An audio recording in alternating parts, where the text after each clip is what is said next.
Ngayong araw ay pupuntahan namin ang isa sa mga di pag-aanong dinarayong pasyalan sa aming probinsya. Kasama ng Tambay Community, ating tuklasin ang ipinagmamalaking Mactol Falls sa bayan ng Nagtipunan, Quirino.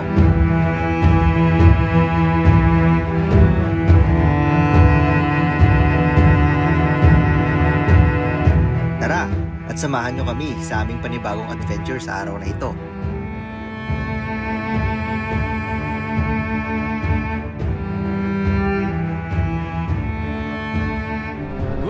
Guys, so pupunta kami ng Nagtipunan ngayon. Lilibat kami ng Quirino Province. So basically, it is a nature trip. So matagal na namin binabalak to. Ayun lang matutuloy. Dito ang meet up location namin sa Mangandingay. Hello bro. Maaga sila Arti. Okay kanina eh. Hello sir. A few moments later. Nang makompleto na ang ating grupo ay kumain muna kami bago pumasok ng Nagtipunan. Luto na yung kanin. Kain na tayo. Hindi, bestie lomi. Awit. Ang Nagtipunan ay ang pinakamalaking bayan sa lalawigan ng Quirino. Ito ay dating parte ng bayan ng Mandela. Ngunit nung ika-25 ng Pebrero taong 1983 ay humiwalay na ito at naging isang ganap na bayan ng Quirino. Ang bayan na ito ay tinaguri ang largest town hindi lamang sa buong lalawigan ng Quirino, ngunit pati na rin sa Region 2 at second sa buong Pilipinas. Ito ay may total land area na 1,607.4 square kilometers na halos kumalahati sa total land area ng buong probinsya ng Quirino.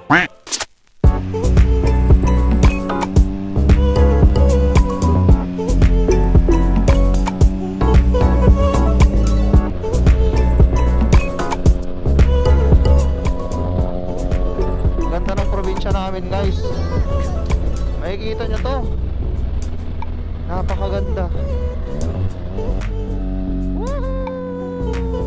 Ang Mactol Falls ay matatagpuan sa bayan ng San Pugo, Nagtipunan, Quirino. Mula sa sentro ng Nagtipunan, aabutin ng 30 minutes ang biyahe patungo dito. Dahil ito ang pinakadulong barangay sa Nagtipunan na naaabot ng konkretong kalsada.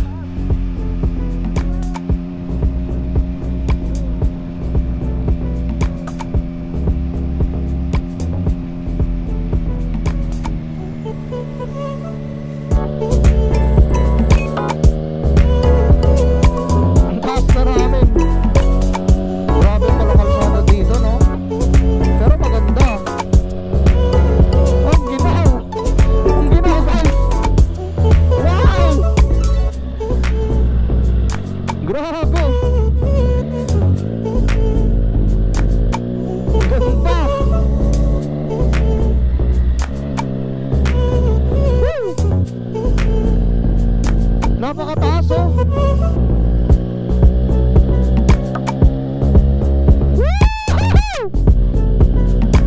What the hell?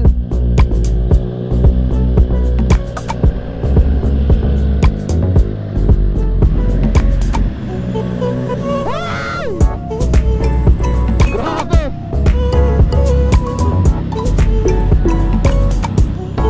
Solid.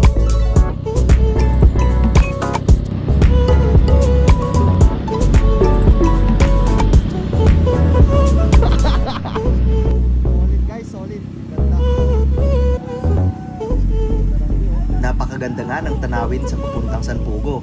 Kahit ako na taga Quirino ay namangha sa aking mga nakita. Solid guys, grabe dito, solid. Mukhang maganda pumunta dun oh. Parang pwede mag-hike dun ah. Huwag kayong mag-alala dahil mula sentro ng Nagtipunan ay konkreto na ang kalsada patungong San Pugo. Morning sir. Sir, pupunta lang po sa Mactol. When sir? May babayaran po sir? Dito na po. Ganda pala dito.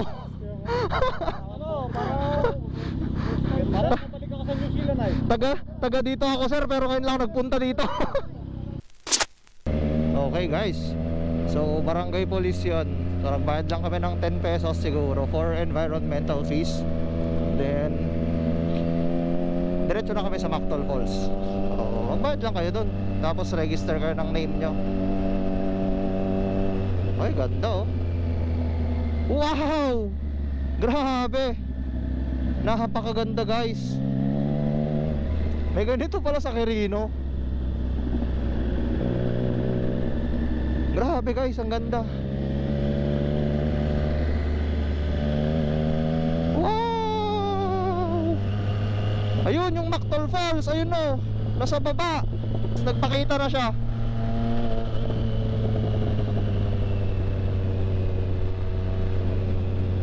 Solid to. Solid dito guys.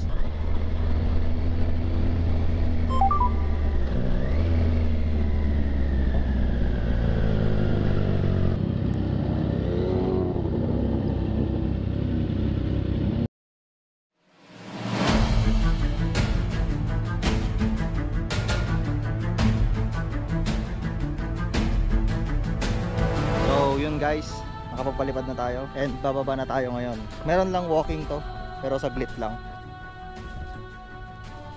So ang binayaran pala namin dito ay 50 pesos per head. So environmental fee siguro yun, tapos pang maintenance na nila dito sa Mactol Falls. So ang mga nag-aalaga pala dito sa falls na ito ay mga tribo ng Bugkalot. Silang mga nakatira dito sa portions na ito ng Nagtipunan. So konting lakaran lang to siguro.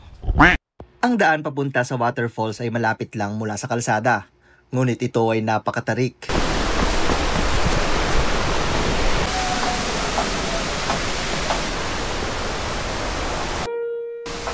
Makalipas nga ng 10 to 15 minutes ay narating ko na ang nakamamanghang Mactol Falls. Ayon sa mga taga dito, nasa humigit kumulang 50 meters ang taas ng waterfalls na ito. Ang tubig na ito ay napakalamig at napakalinaw, na ito naman ay bumabagsak sa Cagayan River.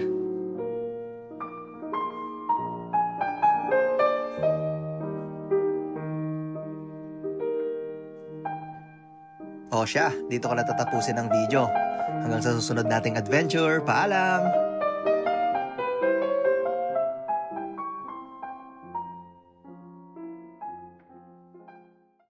Sayang mo!